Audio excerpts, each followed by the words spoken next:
Tanya soal Jeffrey Nicole yang digugat oleh Ada film Mas Anung juga ikut di dalamnya, film Habibie Ainun juga disebutkan. Sebenarnya saya tidak mengetahui latar belakang itu semuanya. Yang jelas saya hanya clear melihat Jeffrey adalah seorang pemuda, anak muda yang berbakat dan punya dedikasi, sopan, dan akhirnya kemudian saya tawarin aja gitu kan. Jeffrey mau nggak main di salah satu peran di Habibie Ainun gitu kan. Ya dia mau dan berkomitmen, ya akhirnya ya udah gitu kan. Saya tidak tahu bahwa dia ternyata punya komitmen yang lain dengan Pak Navin, dengan Falcon, dengan Bu Erika juga. Saya nggak tahu karena kan saya hanya di sini hanya bergerak sebagai sutradara saja kan di Habibie Ainun, dan itu juga bukan PH dapur film gitu kan. Kalau itu PH-nya dapur film kan tentunya kan saya pasti akan menyelidiki itu gitu kan. Tapi karena saya di sini hanya sebagai sutradara, kemudian saya beride gimana kalau Jeffrey, dan kemudian disupport oleh Pak Manoj, ya kan, ya sudah, saya pikir kita secara profesional saja. Makanya saya kaget, saya terus terang kaget sekali.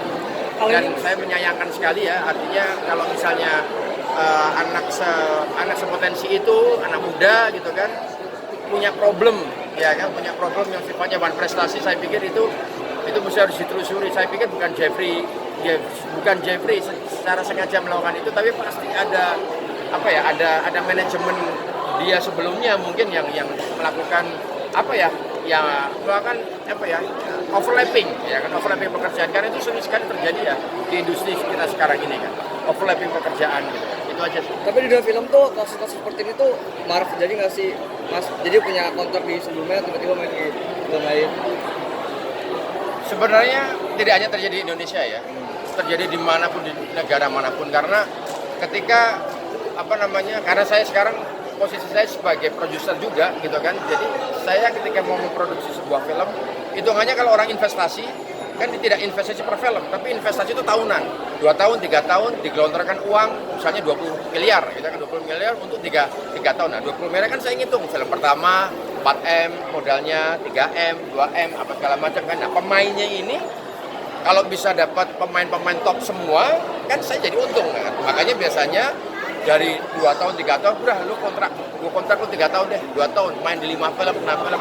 Biasanya seperti itu.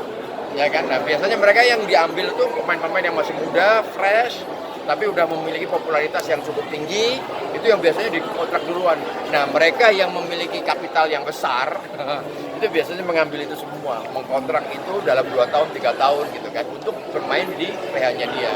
Nah, mungkin itu yang terjadi overlapping gitu kan. Mungkin saya nggak tahu, karena itu sifatnya sangat manajerial sekali sih. Tapi itu sering terjadi dan ya overlapping seperti itulah. Itu sering terjadi. Tidak hanya di Indonesia. Kalau di Indonesia sendiri ini kasus pertama atau apa gimana?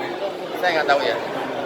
Mungkin kasus ini pernah terjadi di sebelum-sebelumnya, tetapi mereka selesai di musyawarah ya.